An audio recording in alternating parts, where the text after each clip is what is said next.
Welcome to How Modules Can Affect Title IV, Session 21. We're so very glad that you found us here. We chose this room with great care because we figured that anyone that's administering Title IV and modules, finding the hardest room to find in the whole Georgia World Congress Center, is going to be a snap. So today we have about 75 minutes of time, and we have about 75 minutes of material to present to you, which doesn't allow us any time for questions at the end, but I will be able to stand outside the room. There's a presentation after us, so we have to clear the podium for them, but I'll stand outside the room and take as many questions as I can.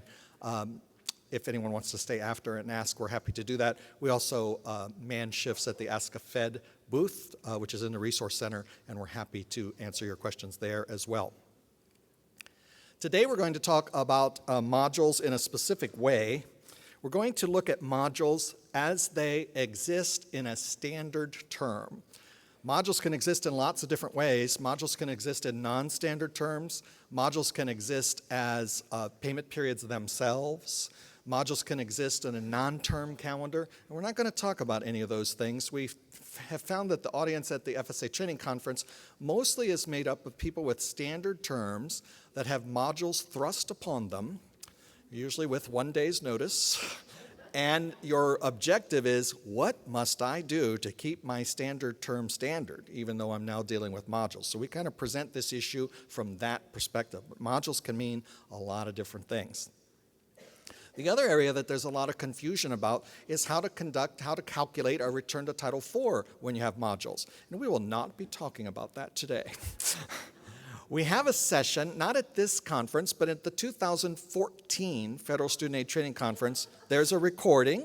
It's on IFAP, and it's an excellent presentation just on that. And they talk 75 minutes just about that. So we don't have the time to talk about return today. We'll mention return a couple of times in the examples we present, but it won't be about how to calculate the return.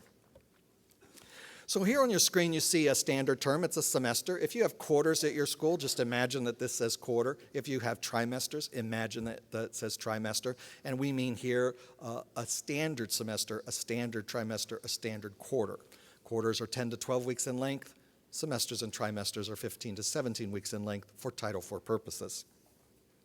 Here's what a calendar might look like that has 2 modules in it.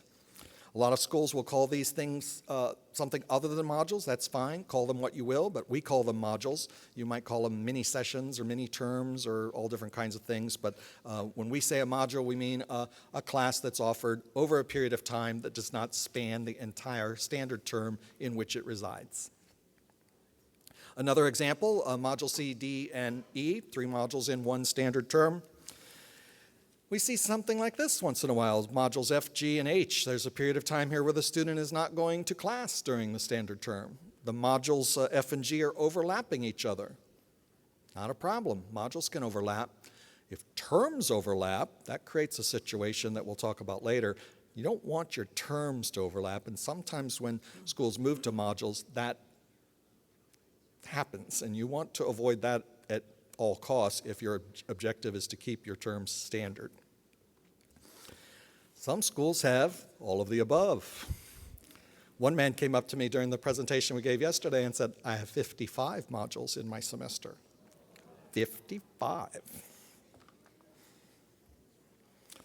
So let's look a little bit at how modules might look and the different things we have to think about. And we're going to use an example throughout our presentation. When we deviate from this example, we'll tell you we are, but most of our examples are based on this type of calendar.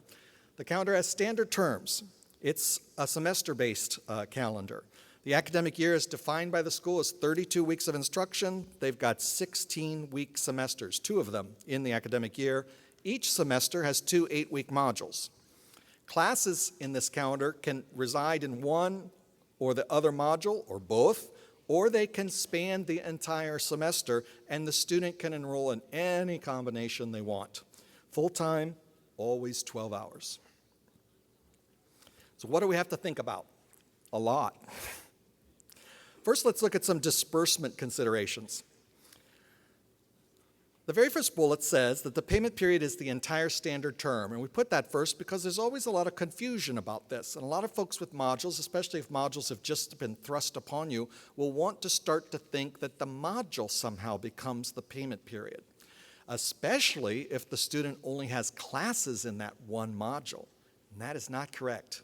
The payment period in a standard term calendar is your standard term, and that's not going to change if you have modules.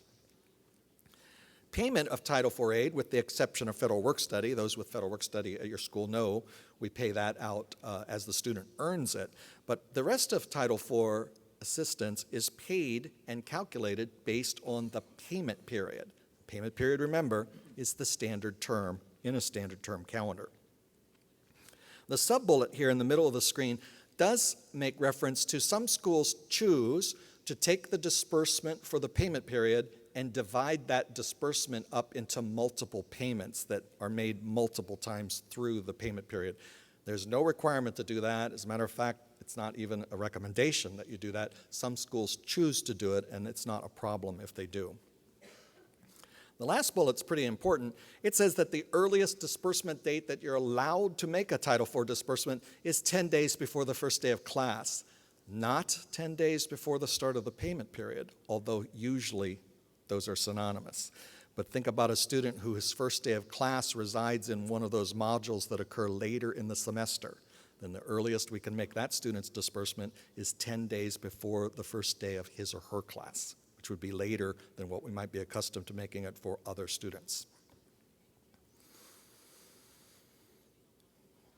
Now, in the federal Pell Grant program, we have a concept called recalculation. There's certain times that you're required to recalculate a student's Pell Grant. Some of those recalculations are based on what your recalculation policy says, assuming you have one. You don't have to have one, but almost all schools do.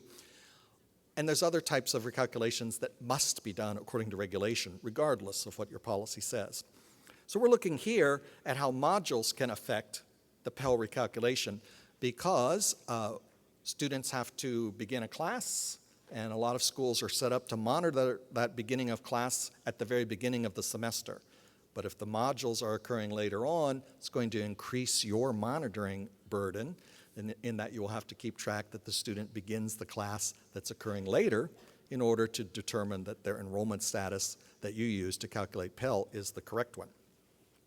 So we have a school here, the Acme School of Culinary Arts. They use the example 1 calendar that I showed you a couple of slides back. They have a Pell Grant recalculation date of September 21st. Now, I made up the phrase Pell recalculation date, but many of you have another name for that. Some of you call this the census date. Some of you call it the Pell date, the lock-in enrollment date. There's lots of names for this. Census date is very common, but I don't use census date because it's typically a state-mandated date, and I do not work for any state. I work for all 50, including the territories and the commonwealths. But the census date is often the date that is chosen by schools to lock in an enrollment status for Pell. That's fine. Whatever you call it, just know that that's what I'm talking about when I say Pell recalculation date. They have a recalculation date of September 21st for their fall semester. Remember, there's 2 modules, and that other module starts in the middle of fall semester, so obviously that module's going to start later than September 21st. Our student is named Janet, and she's going to Acme, and as of the Pell recalculation date, she has 9 credits. She's a 3/4 time student. We calculate Janet's Pell Grant based on that enrollment status, and we give her a 3/4 time Pell Grant. On September 23rd, 2 days after the Pell recalculation date, Janet adds 3 hours out in Module 2, bringing her up to 12 hours. We cannot raise her Pell enrollment status to make her full-time and disperse her a higher Pell Grant. We locked in her 3/4 enrollment status on September 21st. She changed it after the date. We can't accommodate her with more Pell money. Now, she could have enrolled in that Module 2 class before that date, and then we could have taken care of that raise in enrollment status.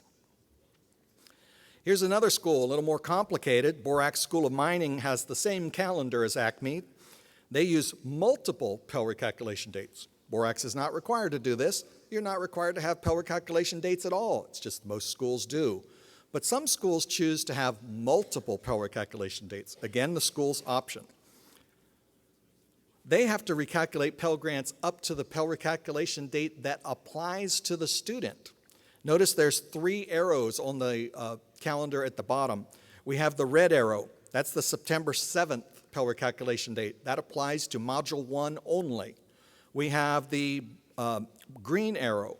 The September 21st is the Pell recalculation date for students who have classes that span the entire semester. We have the blue arrow, which is the November 1st Pell recalculation date that applies to students who have classes in Module 2. No student is going to have more than one of these arrows apply to him or her. Every student will have one Pell recalculation date. Here's the problem. They can move around. The student can change what their enrollment is, and then one Pell recalculation date would be replaced with another. We'll see how that happens in this example. We have a student who is enrolled in 12 hours, and they're all full semester classes. So what Pell recalculation date applies to the student? The September 21st date, because that's the Pell recalculation date that applies to the full semester. The student has no classes in Module 2, so that Pell recalculation date doesn't apply to him or her. On October the 3rd, this student drops 6 credits. Now he only has 6. Do we have to change his Pell enrollment at this moment? No. He dropped his classes. He changed his enrollment status after the September 21st Pell recalculation date, and we had locked him in as full-time.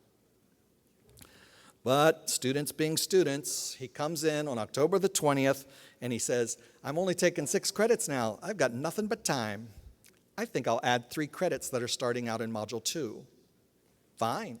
He adds those 3 credits. Now what Pell recalculation date applies to him? November 1st. And how many hours does he have on November 1st? 9. So our full-time student who got locked in on September 21st is not locked in anymore. We're locking him in on November 1st because he changed. Both Pell recalculation dates don't apply to him. September 21st dropped off to be replaced with November 1st.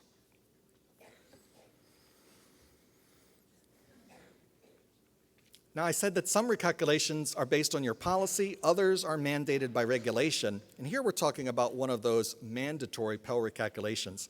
Students must begin every class used to determine enrollment status. They must begin attendance in every class you use to determine enrollment status. How do you do that? It's up to you. We don't say you have to take attendance. If you have attendance records, obviously that's probably the best way to determine this. If you don't have attendance records, you have to come up with another method by which you know the student has begun attendance in order to be able to use the enrollment status you use to calculate the Pell Grant. So we're looking at Cindy here. She's at Acme. That was our first school, Acme School of Culinary Arts. Remember, their calendar has a single Pell recalculation date. Cindy enrolled for 6 credits in Module 1 and 6 credits in Module 2. 12-hour student. She's full-time. She's not half-time until she gets to Module 2, assuming she's enrolled in all 12 at the beginning of the semester. She's a full-time student. 6 in Module 1, 6 in Module 2. As of the September 21st Pell Grant recalculation date, she's still enrolled in 12. She's attending the 6 she has in Module 1, and she's got those 6 credits out in Module 2. Still in the future, we lock her in as full-time. She comes in on September 25th after we've locked her in, and she drops the 2 classes out in Module 2. Do we have to recalculate? Yes. The Pell recalculation policy doesn't apply here. This is a mandatory Pell recalculation because she's never attended those classes. That module hasn't even begun yet, and she dropped them. So we would have to do a mandatory Pell recalculation for Cindy. She would now be a half-time student. We would recalculate her Pell to be half-time. Let's look at the direct loan program. First of all, let's talk about a loan period, pretty key period of time in the direct loan period. The shortest period for which a loan may be originated is a term, not a module. Again, this becomes a little confusing to folks, especially with the student who only has classes in one module. They'll want to make that be the loan period. It's too short. The shortest it can be is the full standard term. So this student, in our example, enrolls for spring semester only. He takes 6 credits. They're all in Module 1, and the loan period is the entire semester. Not Module 1, too short. Has to be the whole semester. The loan eligibility for a term-only loan is cost of attendance minus EFC, if we're talking about subsidized funds, minus other EFA, up to any applicable annual loan limit or any other type of limit that might kick in. We point this out because many schools, say if they have semesters, would then somehow divide this number by 2 and say, well, we're only going to give the student half the money because this is a one-term loan. It's not correct. We don't divide what they're eligible to get by 2. They're eligible to get what they're eligible to get based on the formula you see on the slide. Enrollment status. We would look here at the Pell Grant calculation data. As I said, many schools call this their census date, and we say it here. The Pell Grant calculation data is not applicable to the direct loan program. It's only applicable to the Pell Grant program and its 2 sister grant programs, the Teach Grant and the Iraq-Afghanistan Service Grant. Recalculations are not required in the direct loan program. Let's look at this student. The student enrolls for 6 credits. 3 are in Module 1 and 3 are in Module 2. That's 6 hours. The student is half-time. The student begins attendance in Module 1. That's important. You have to begin attendance just to be Title IV eligible. The loan is dispersed. We've checked their enrollment status. They're half-time. They have 3 hours in this module, and they have 3 hours in a future module in this payment period. We disperse the funds. The student drops the classes in Module 2 without ever having attended. In Pell, big deal.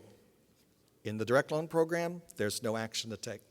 We would not have to adjust the loan. We would not have to go out and get any of that money back.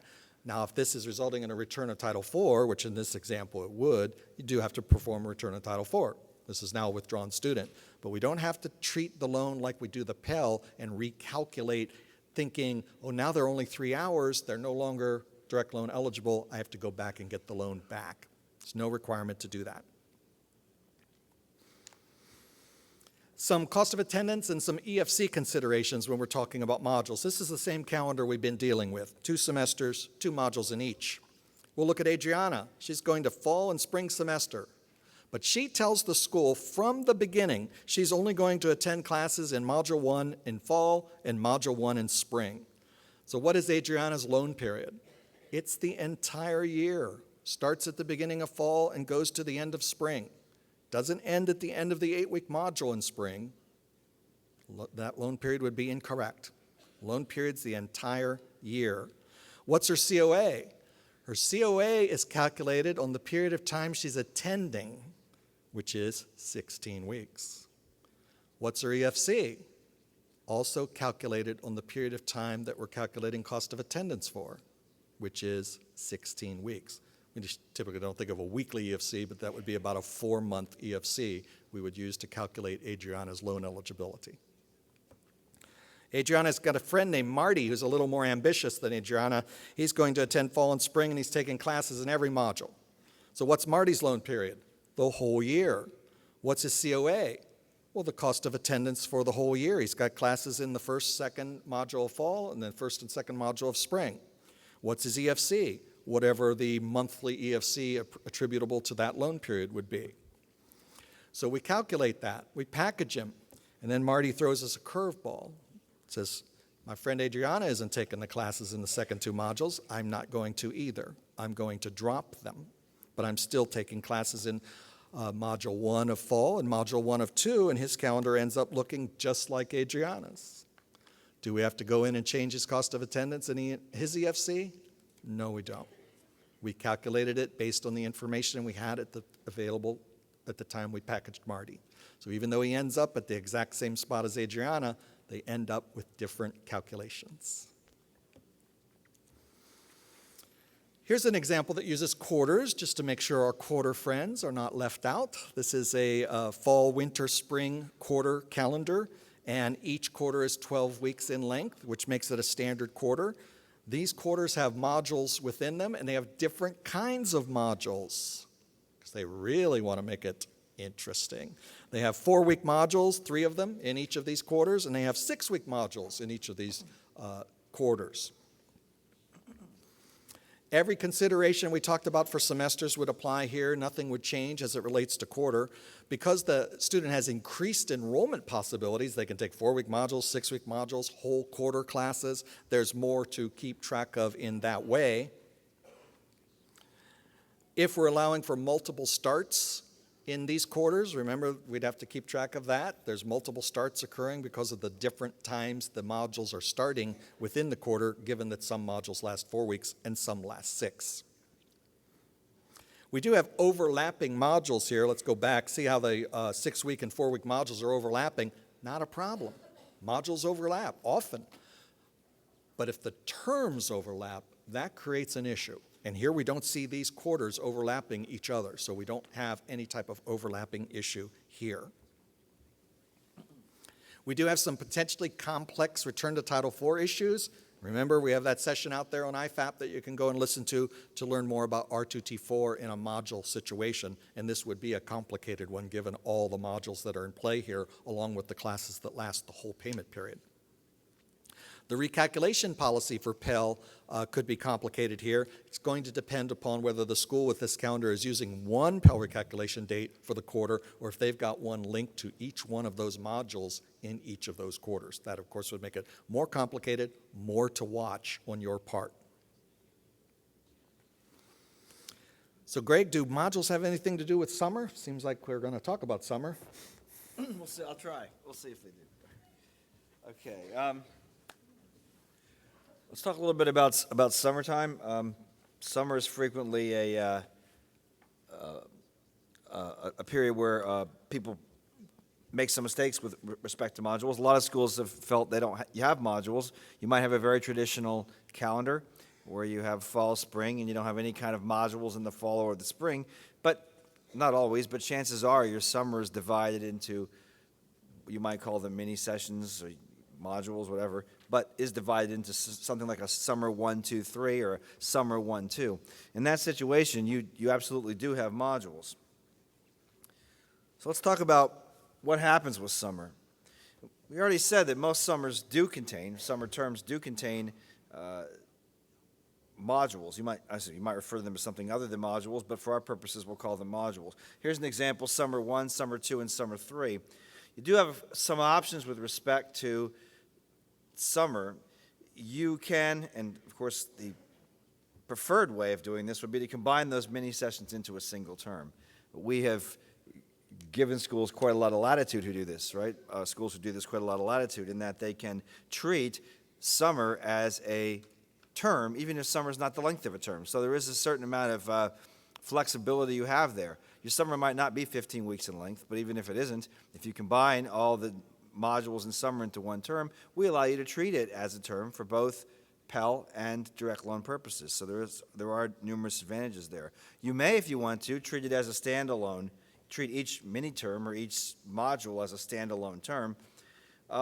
The downside to this is that could result in your entire program being a non-standard term program. Once you have one non-standard term, your entire program is considered non-standard term. So you might think that we're very traditional, we have 2 15-week semesters, but we're going to have these summer sessions be standalone terms, and that would render the entire program non-term. And you probably wouldn't like the ramifications of that, because it would be not only non-term, but it would be non-term with your terms not 9 weeks and not substantially equal, which means you'd be borrower-based 3. You would throw your disbursements off. I don't think it's a place many of you really want to go. Nevertheless, you do have a choice, so we have to point that out. Awards of Title IV aid must be made for summer, intersessions, J terms, Maymesters. The option not to pay a student for any period of time during which that student's eligible in an eligible program simply doesn't exist. I think you see it less now than you used to, but 5, 10 years ago, you used to have schools that would say, well, we deal with the complications of our Maymesters by simply not paying students for it. Or you don't have that option. It's an eligible period of time. If a term-based program offers a series of mini-sessions that occur in the summer, they can be combined and treated as one term. We said that already. And but that term will be the payment period, and that payment period will have modules if you've combined all these mini-sessions or modules into that term. If the program qualifies for Formula 1 or 3, you can use the same formula to calculate for summer, Pell for summer, as you do for your fall, spring semesters, or fall, winter, spring quarters. If you choose not to define full-time for summer as 12 hours, you must use Formula 3 for all calculations in the award year. And we'll show you that calculation in a moment. But the important thing to remember here, and why I guess we put this in the presentation, is that I think a lot of people, not necessarily in financial aid, but maybe on the academic side or administrative side of an institution, feel that, well, you know, we don't like this full-time definition being 12 credit hours. We want to define full-time as we see fit for summer, so we're going to break these terms up and define full-time however we wish. But even if you don't define full-time as 12 credits, you still have to use our formula to determine what full-time is, so you don't really gain much from not doing that. When you've combined these mini-sessions into a single term, the weeks of instructional time in the combined term are the weeks in all of the mini-sessions, from the date of the first, beginning of the first, to the last date of the last mini-session. And the student's enrollment status for that summer is based on the total number of credits for all sessions. So even if the student's only enrolled in summer 1, and he's there for 6 credits, and it's just summer 1, he's there for summer. So he's there for the entire term. You'll calculate enrollment status for that term. It would be 6 credits. That would be half-time. Now, summer, we know, is generally speaking a crossover period of enrollment for most of you. It means it crosses over July 1st, so it goes from one award year to another. If you have combined mini-sessions, the term crosses over the award year. The combined term is treated as a crossover period, regardless of what class the student attends. So you never have to worry about whether the mini-terms or summer 1, 2, or 3 crosses over, as long as the entire term crosses over. That's what you have to look at. So the student could be enrolled in summer 1, and that might not cross July 1st, but you could still pay the student out of the upcoming award year as long as the term itself crosses over, because remember, you've combined all of those mini-sessions into one term. If mini-sessions are not combined into a single term, and again, we don't recommend doing this, but it is allowed, so we have to point it out, then each mini-session would be treated as a separate non-standard term with all the ramifications that come with that. The Pell Grant formula to be used would be Formula 3. There is a kind of a bizarre exception. You can still use Formula 1 if you break up your mini-sessions into standalone terms, as long as you define full-time for each term as 12 credit hours. That gets a little ridiculous when you start having a 4-week term for which full-time enrollment is 12 credit hours. Unless people are going around the clock, chances are you're not going to get a lot of Pell Grant out of that. Let's take a look at direct loans and summer. So we have a misprint here. This says standard academic year, and I'm not sure why we said this. It should be scheduled academic year for SAY, not standard. We didn't have time to correct it, but it must have been this way for the last 3 years, and we never caught it. No one ever said to us, shouldn't that be scheduled? So the fault is yours, not ours. You should have caught that, quite frankly. Anyway. No experts caught it, right? So anyway, there you go. It's scheduled academic year and mini-sessions. So you can group them together into either a header or a trailer. That is obviously the preferred way to go. If you group these mini-sessions into a single summer term, then you would attach that summer term as either a header or a trailer. Remember that in a scheduled academic year, summer is really an orphan. It really has no place. If I ask you what your scheduled academic year is, you'll say fall, spring. Well, what do you do with summer? Well, summer has to be worked in there somehow, so we just attach it as either a header or a trailer. But you combine all those into that. They can be treated separately and assigned to different scheduled academic years if you want to.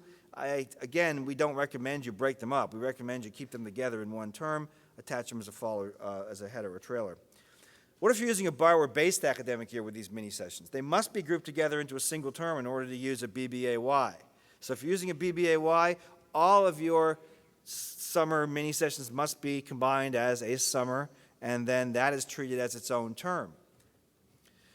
The BBAY containing summer, regardless of whether it's comprised of any mini-sessions, does not have to be 30 weeks in length. So you could have let's just say your semesters are 15 weeks in length, but your summer is only 10 weeks in length. So if I come in spring and you want to do a BBAY loan for me consisting of spring, summer, that academic year obviously will not have 30 weeks, will it? It'll be 15 plus 10, 25. And you might think, well, that's not 30, so I can't do that. But you can. We allow you to do that because if you combine those mini-sessions into a term, we allow you to treat summer as a term, even if it doesn't wind up being 30 weeks. In the case of a BBAY, that wouldn't be a problem.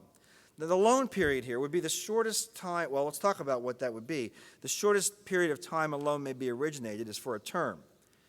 So if you have mini sessions comprising your summer, and the student's only going summer one, and you're doing a term-only loan for summer, the length of the loan period would necessarily be the entire summer, because you cannot do a loan for less than one loan period.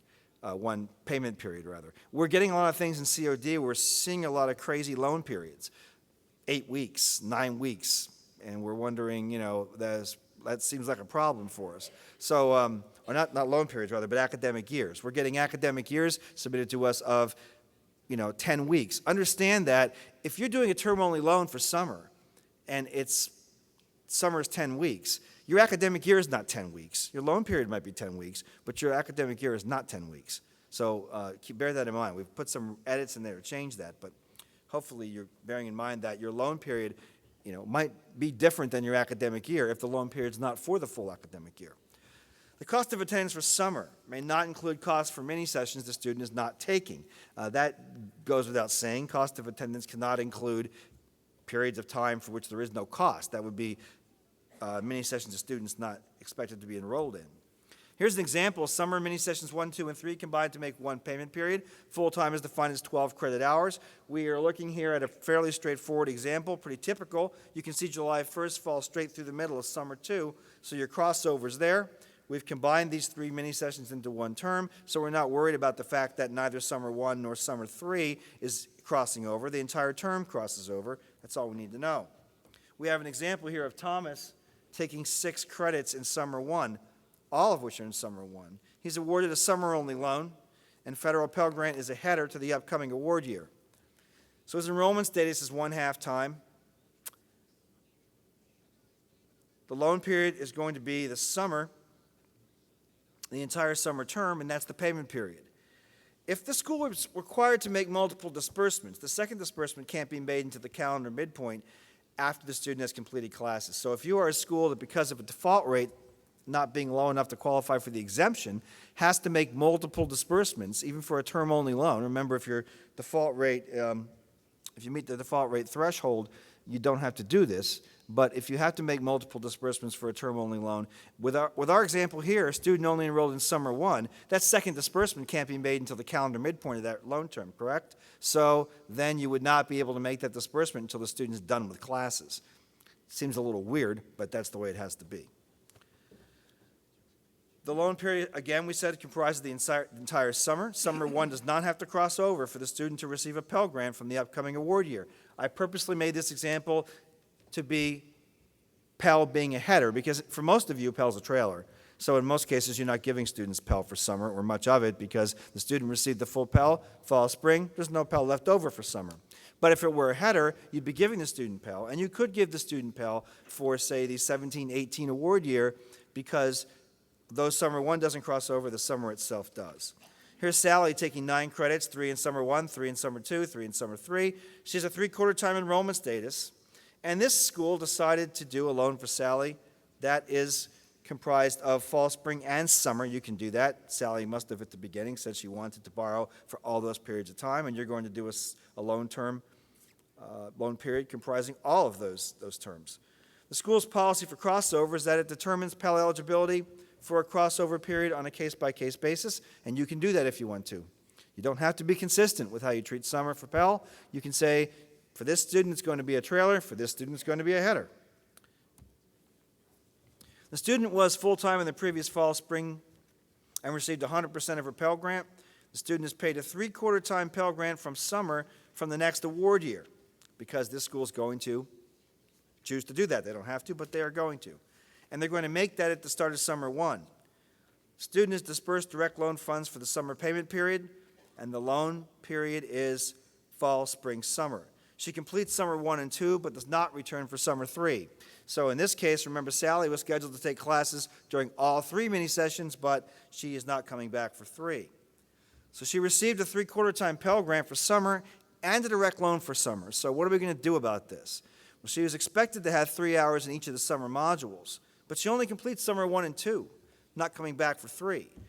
This is a mandatory recalculation for Pell Grant. doesn't matter what your Pell Grant recalculation policy is, what your census date is. Remember, it goes back to that basic Pell rule that you cannot base Pell Grant enrollment status on any class a student does not actually begin attendance in. So if the student doesn't actually start, and she hasn't, we're going to have to go back in and adjust that Pell Grant down to a half-time Pell Grant and recover that amount of Pell Grant that was dispersed to the student.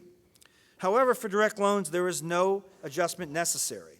The student was half-time at the time that we made the disbursement. Direct loan does not have a similar rule to Pell, where the student has to begin all the classes on which enrollment status is based. Direct loan simply says you originate the loan based on what you think the student's enrollment will be and what those costs will be. And then you look at the disbursement date. When you go to disperse, you look at, is the student actually enrolled at least half-time? If the answer to that is yes, you make the disbursement. As long as the student actually begins in any fashion, you are not ever required to go back in and send back direct loan money because the student never began 6 credits. You're not required to re-originate a loan ever because there are changes in the cost of attendance. However, there are possible R2T4 ramifications here, right? Because if our student didn't drop the classes for Module 3 before Module 2 ended, it's possible the student is an R2T4. As Kevin said, we're not going to go into that, but just pointing out that's a possibility. Here's summer with no modules. This school ill-advisedly decides not to take our advice, and they want to do summer as these standalone terms. So here you go. The school does not wish to define full-time as 12 credit hours. Each summer is going to be its own non-standard term, but we require then for the school to determine what enrollment status is for those non-standard terms using our calculation, which you see right there. If the school does this, only Module 2 is a crossover. Summer 2 crosses over, the rest don't. So you could only pay the student for summer Pell if they were taking summer 2. If they were just taking summer 3, then you have to pay from the next award year, summer 1 from the previous award year. Again, this is a possibility. We don't recommend you do it. Remember, these are not modules in this case. These are non-standard terms and very likely rendering the entire program a non-standard term program. Some awareness, I put this down here as awareness you might want to keep in mind. This is like an R2T4 session. Here's an example of a student who's in summer 1, 2, and 3, completes 1 and 2, but does not return for 3. Just typically, students probably don't see this as a withdrawal. If you ask the student who did this, did you withdraw from school? They probably say, no, I didn't withdraw. I'm coming back again for the fall. Then I went for the summer. I went summer 1, summer 2. I completed my classes. I got grades for both. I just decided to, take a trip for the last summer thing. I didn't come back. Did you tell the school? No. That's pretty typical as well. But if the student did not withdraw from those classes in summer 3 prior to the end of summer 2, this student, though he may have a 4.0 grade average for summer, is a withdrawal, right? So you might want to give some awareness to students enrolled in summer that if you're enrolled in multiple summer sessions, you want to let us know early. If you do not plan to come back for all the sessions you're enrolled in, you need to withdraw from the subsequent classes. And this would prevent the student from being subject to R2T4. All right, Kevin, I don't understand anything about intercession, so you're going to have to come up and help. Well, intercessions, this is an interesting part of the presentation. I had a friend come up to me in the hallway at this conference yesterday, and he said, Kevin, what are you talking about at this conference? I said, I'm talking about modules in Title IV. They said, I won't be going to that. I don't have modules. I said, really? I said, what's your academic calendar? Fall, spring, summer. I said, summer 1 and summer 2, right? No, summer's just an entire payment period all by itself. I said, oh, okay, well, too bad. I would have liked you to have come. We started to walk away, and I just turned around and just thought for a moment. I said, do you have anything in between any of those terms? Oh, yeah, we have a mini-mester that we attach to spring. I said, I'll see you at the session. Intercession, that's what we call it. Schools call it any number of things. My friend called it a mini-session. I've heard the term Maymester. I've heard the term J-term. I heard someone say yesterday mini-term in a question we were asked about this. We use the word intercession to describe usually a short period of time that classes are compressed into. This is not a period of time that we allow the semester to be extended into, that the semester's classes are going into the intercession. The intercession typically has its own classes that reside there. And long before we ever started talking about modules, the department had long-standing guidance that said a way to deal with these intersessions was to attach them to one of your standard terms, your choice. You would do it in a consistent way associated with a given academic program. It could be attached to fall, or it could be attached to spring. Now, I've had lots of people ask this question. They say, Kevin, by attaching that intercession to a standard term, it's practically the textbook definition of a non-standard term. My intercession is 4 weeks. I have a 15-week semester. I've got a 15-week semester. I add a 4-week intercession to one of them. I've got a 15-week term, and I got a 19-week term. It's the dictionary definition of non-standard. And I say, you're absolutely correct, except it doesn't apply here. This is one of those exceptions. You know, there's a lot of them in Title IV administration, and this was an exception that was made long ago to allow schools with standard terms to keep their standard terms even though they had one of these intercessions thrust upon them. What we do create here, and as I alluded to a moment ago when I spoke about my friend, is we have now created a payment period that has modules. At a minimum, we have 2 modules here. We're going to have the intercession, and we're going to have what we would think of as the normal term. But they've been combined into one payment period, and those are at least 2 modules in this payment period. Sometimes we'll see this. We'll see the intercession overlaps with the term that it's attached to. And schools will get very excited about that and say, oh, I've got a big problem here. My intercession, they're overlapping it with the term that it's attached to. It's not a problem. The intercession's a module. The term, the normal term, is a module. We've said several times already, modules can overlap within a payment period, and that's what we would have here. What's the loan period? This becomes a little confusing when we bring in the concept of an intercession. The minimum loan period, as we said, in the direct loan program, is a standard term. That's the minimum that a loan period is allowed to be. When an intercession is attached to a standard term, it may or may not affect the length of what our loan period is going to be. So let's look at several examples here. The question is always, what's the loan period? The intercession in all of our examples is between fall and spring, and the school has chosen to attach it to spring. So look at this slide. We see the fall semester, it's the blue box. It's got its own bracket saying that that's the first payment period. Then we have the intercession in the spring semester, one longer payment period, a longer bracket pointing out that that's the second payment period and that it is inclusive of those 2 periods of time. So the student here, very simple, easy to think about student, he enrolls in classes in fall, in the intercession, and the spring. If only all our students did it that way. This loan period is going to be reported to COD as the start of fall to the end of spring. Same calendar, but the student enrolls in fall and spring, no classes in the intercession. What is this student's loan period? The same as the first one. The loan period is reported to COD as the start of fall to the end of spring. It won't matter that the student doesn't have classes in the intercession. Same calendar, but the student enrolls in the fall and the intercession. And the intercession, remember, is attached to spring. The loan period is reported to COD as the start of fall to the end of spring because the intercession is attached to spring. We can't end the loan period at the end of the intercession. We'd be ending it in the middle of what we have established as a payment period that consists of the intercession in spring. So the loan period will go from the beginning of fall to the end of spring.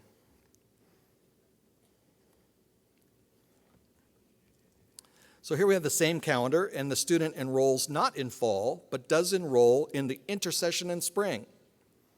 Well, the loan period here will be reported to COD as the start of the intercession to the end of spring. The student has no classes in fall. And remember, the intercession is attached to spring. Same calendar, the student enrolls only in the intercession. The loan period is reported to COD as the start of the intercession to the end of spring. Student has no classes in fall, so that's not a factor. The student has no classes in spring, but the intersession is attached to spring. The minimum that we can report a loan period as being is the payment period. We have combined the intersession and spring into one payment period in this example. So there's the attachment. And we move on to our next example, the same calendar. What about enrollment reporting in this calendar? The students' total hours for the intersession and spring are reported to NSLDS as the enrollment status for that combined payment period. Those of you that have someone other than the financial aid office doing your reporting, they will often report this incorrectly. They will think that there's so many hours in the intersession, let's say 3, and they'll say there's so many hours in the spring, let's say 9. And they'll say, well, in the intersession, they're less than half time, and in the spring, they are 3/4 time. And that is wrong. You've reported that student's enrollment status incorrectly to NSLDS because you've said, for Title IV purposes, the intersession and spring are combined, and we would look at the student's combined enrollment status for Title IV eligibility and NSLDS enrollment reporting. So there we see the fall dropping away. Now what about R2T4? Again, not an in-depth primer on how to do R2T4, but we wanted to point out some issues as they relate to intersession. The intersession is between fall and spring and attached to spring, remember. The student withdraws sometime in the combined payment period. That's what we're calling the intersession and spring. We've combined them into one payment period.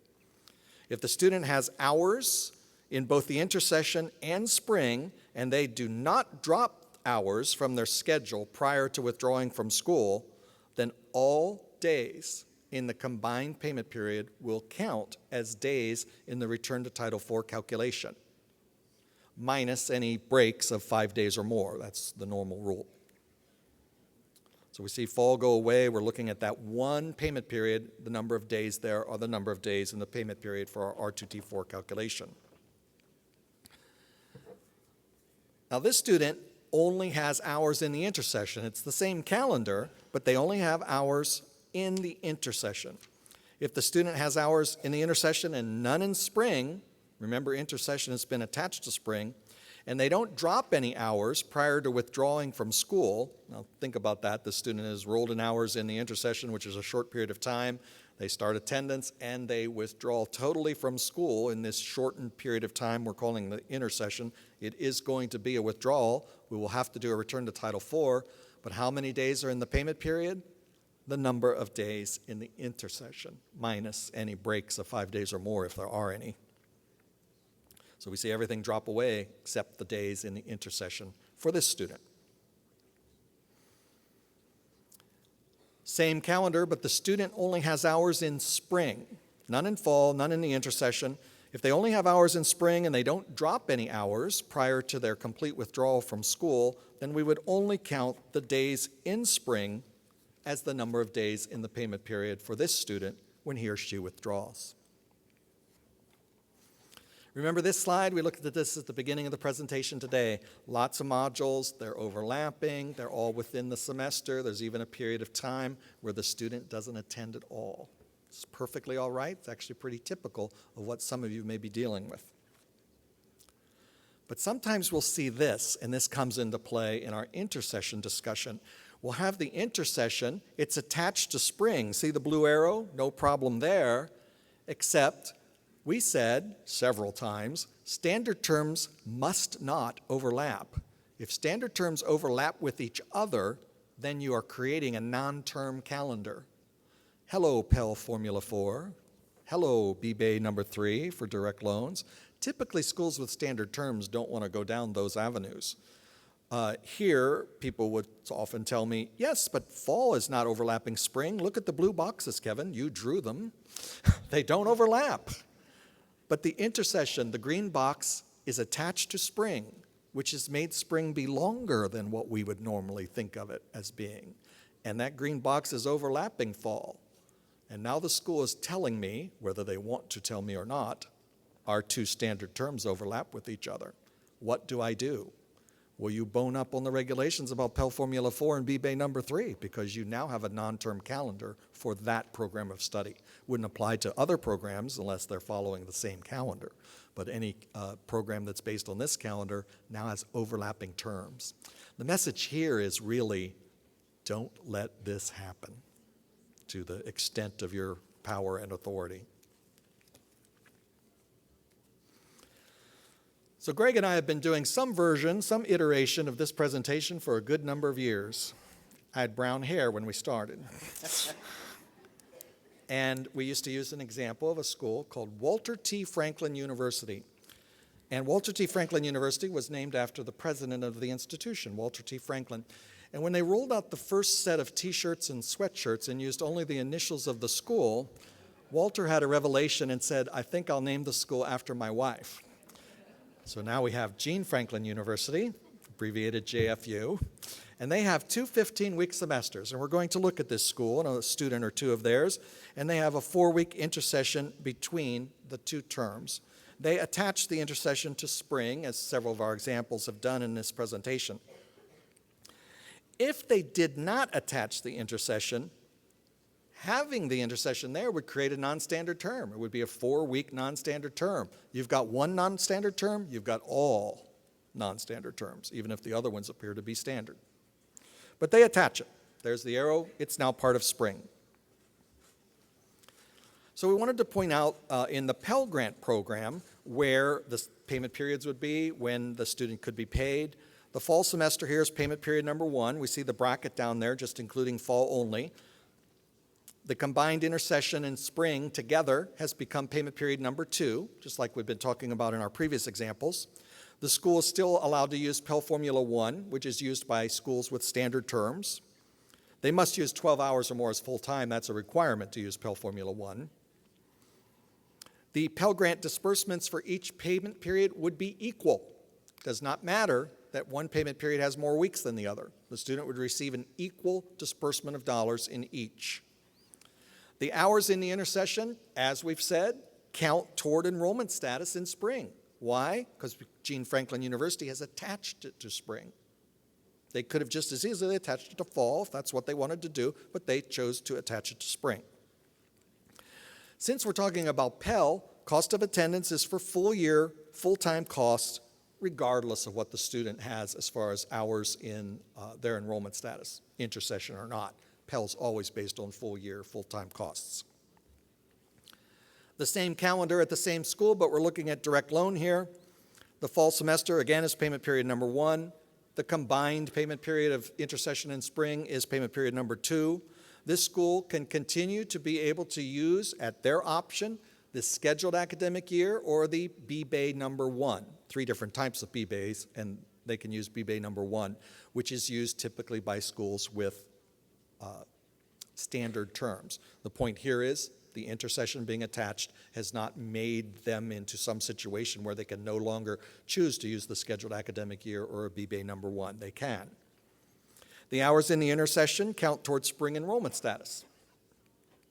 And the COA here, we're not talking about Pell anymore, so the COA reflects actual costs associated with all the terms that the school knows that the student is going to pursue from the beginning. Remember our Adriana example. We knew she wasn't going to take classes in every module, and we had to craft her loan eligibility based on that. At Jean Franklin, we have a student named Jose, and he takes 9 hours in the fall. He takes 3 hours in the intercession and 3 hours in the spring. Jose's COA includes costs for all 3 periods, the fall semester and the combined intercession and spring semester.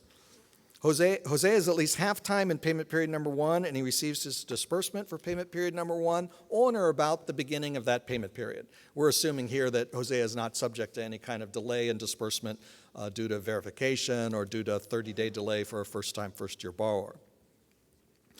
Jose is at least half-time in payment period 2.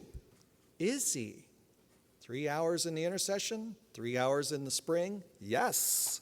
Because this is a combined enrollment status. 3 plus 3 equals 6. Jose is half-time. We would disperse his money on or about the beginning of the intercession, which is the beginning of payment period number 2 for Jose. Now, sometimes consortium agreements come into play when we're talking about modules, don't they, Greg? Yes.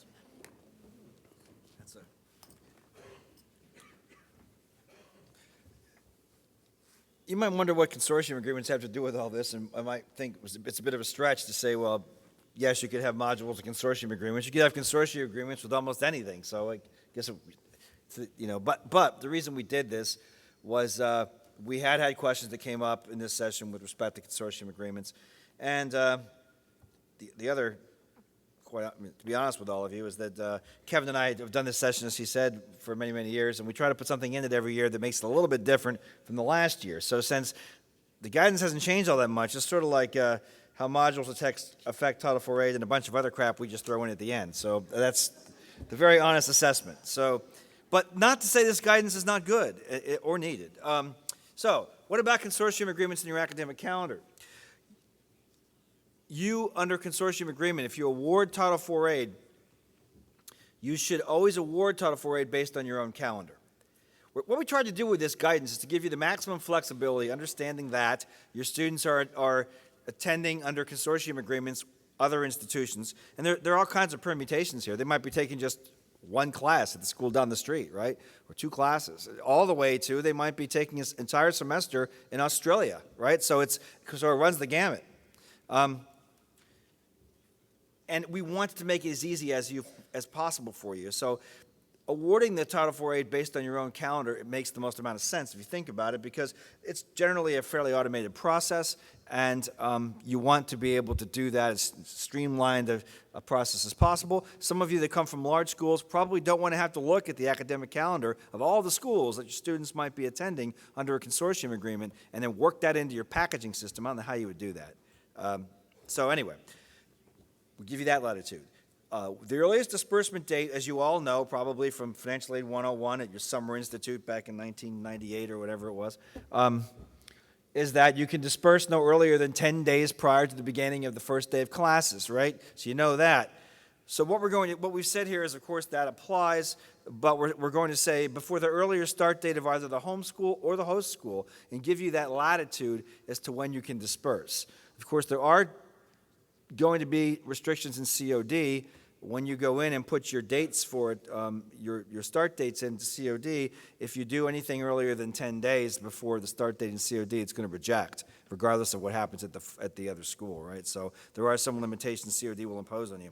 The program's academic year is not affected if the coursework taken at the host school overlaps or does not take place within the time frame of the home school's terms. So all this stuff that Kevin and I have been talking about for the past almost an hour about you can't have overlaps and all that does not apply in the case of a consortium agreement. Why? Because it's not your calendar. It's the other school's calendar. Obviously, we're not going to hold you accountable for the fact that a school somewhere else has a different calendar than you do. That does not make your program non-term or anything like that. If you're awarding aid as the home school, and chances are you are, I know it's possible for, under a consortium arrangement with two eligible schools, for a host school to do the aid. It's not the usual practice. In most cases, it's the home school. So you must include credits taken at the host school in determining the student's enrollment status for a term that occurs at a time reasonably similar to the time frame at the host school. So you're looking at a host school, say in Australia, time frames might be totally different, but you have to find some way of reasonably working it in so that when you're awarding the aid, you're awarding it for a period of time that's, some verisimilitude to what's going on at your school. But we're giving you a lot of flexibility in that regard. What about SAP with consortium agreements? SAP must be evaluated by the home school using its own standards. So whenever you're evaluating SAP, remember what you're doing under a consortium. You're taking in credits from another school. You're saying that I'm going from your school to another school. Your academic people have made the determination that the credits at that school are the equivalent to yours. Therefore, you're giving me credit for it. So when you evaluate SAP, you're looking at all those credits, and we're going to require you to use your requirements, or your standards, rather, for evaluating SAP. However, we're allowing you to use a different time frame. It might be that the student's attending entirely at another school, and that the time frame for evaluating SAP at your school just doesn't make any sense given how they're attending. So if you want to, and you don't have to do this, you can evaluate SAP on a different time frame, but using your standards, right? If the student's still engaged in coursework at the host school, at the point at which you evaluate, so say you're going to stick with your own evaluation points, and maybe the student's only enrolled for 6 credits at the school down the street or something and 12 at yours or whatever, so you're sticking with your evaluation points. Maybe when you evaluate, the student hasn't completed the coursework at the other school. So how can you do it? Well, you really can't at that point because he's not done with all his coursework. So what we've said is you can use whatever your policy is for incompletes. You can apply that policy where students have not completed coursework at a host institution. So again, trying to give you maximum flexibility there. What about consortium agreements in R2T4? As Kevin said, we're not going to do any R2T4 calculations, but we'll look at this from a high level. R2T4 must be completed by the institution that awards and disperses aid. That's very likely going to be you if you're the home school. The denominator includes all the days a student is scheduled to attend at both the home and host schools. So when you're looking at that total number of days, right, if it's longer because the student is attending at the other school and that goes for a longer period of time, you're going to have to adjust that denominator to be not only your semester or your quarter or your trimester, but also the entire time the student is being awarded for, including the days taken at the other institution. The numerator includes all the days at either institution. All the days taken, right? The institutional charges are those assessed the student by either institution, and the requirements for programs offered in modules do apply. It could be you don't have any modules, but now the student's going to take courses somewhere else, maybe from a period of time that's shorter than your term. Therefore, for that student, you've got a module. What about study abroad? Some of you do have study abroad. Remember that the law requires, some people think the law requires you to allow study abroad. It does not. The law simply requires that if I'm doing study abroad, you have to include a reasonable amount for my costs in the cost of attendance to study abroad. You don't have to allow any consortium agreement you don't want to. You can tell a student, no, we're not doing that. I want to go study at the university or whatever. Sorry, you can't. So that's up to you whether to allow these things or not. If you have a written arrangement between an eligible U.S. school and a foreign school, they're not considered consortium agreements because the foreign institution is always considered to be an ineligible entity for this purpose, even if it is actually eligible. That doesn't make any sense, but all of you are in Title IV, so things that don't make sense should come very naturally to you. So even though it's an eligible school, for this purpose, it's ineligible. Just accept that, all right, and move on. Such written arrangements with foreign schools are contractual in nature. You are always going to be the home school with a study abroad program. Study abroad programs provided by the home school via an overseas location are not considered written arrangements. If it's with your location overseas, then all the things Kevin and I just talked about do apply because it's your school, not an overseas school. It's an overseas location of your institution, rather. And we would not really consider that to be study abroad, though you might consider it study abroad. It's simply study at one of your locations abroad. Some further explanatory guidance. Hopefully that gives you some insight into the whole consortium agreement thing and allows you to do that without feeling you're running afoul of any of our rules. We do have this 2-week guidance, 2-week tolerance thing.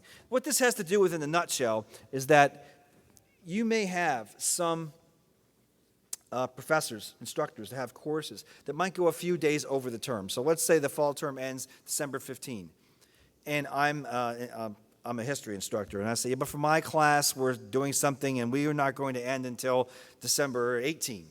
Well, if we look at the strict interpretation, we'd say, that you've gone over the term. That's going to create a non-standard term situation, right?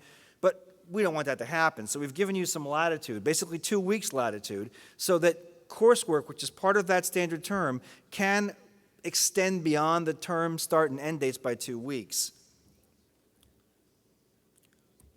Now, if the class or classes within the academic period exceed the confines of the term by more than 2 weeks, it will render the program non-standard. So by 2 weeks, we mean 2 weeks, not 2 weeks and change. The problem with any of this is as soon as you say 2 weeks, people say, what do you mean by 2 weeks? 14 days. Well, we've got one that's 15 days. No, all right? Because if I say 15 days is okay, then 16 days will come in. How about 17 days? I liken it, do any of you have teenage kids and you have a curfew for them?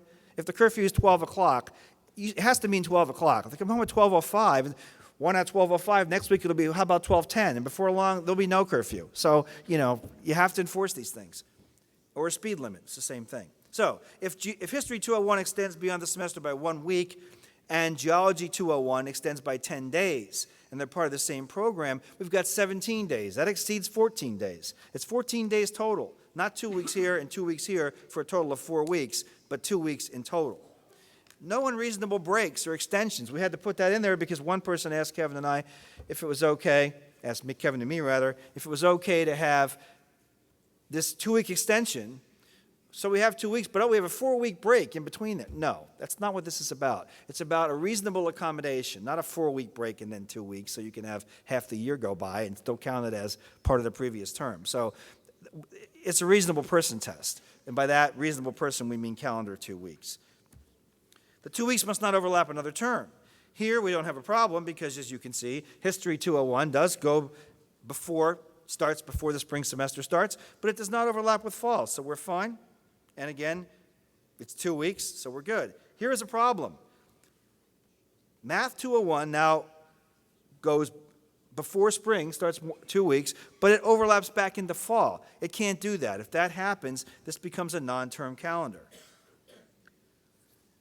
So hopefully you got that down, and you can use that 2-week latitude to allow for a couple of things. The only thing we see that I really can't help you with is sometimes you have these professors that I have a class in modern European studies, right, that I'm giving. And as part of my thing, my students between fall and spring, they go on one of these trips to Italy, right? So I'm going to take my students to Rome to study, right?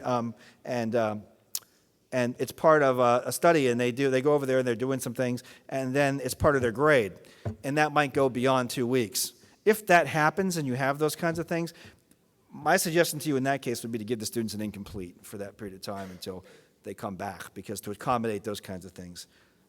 I'm kind of jealous of those people. We never had an opportunity to do that back in the 1980s. I never went to Italy to study or on a cruise ship or any of those kinds of things. So I have nothing but contempt for all of it, and will not let my daughter do any of it, all right? She's not going to Italy. I told her if she's going to live riotously, she can spend my money right here in the United States. So, foreign medical school, not foreign medical schools, clinical work.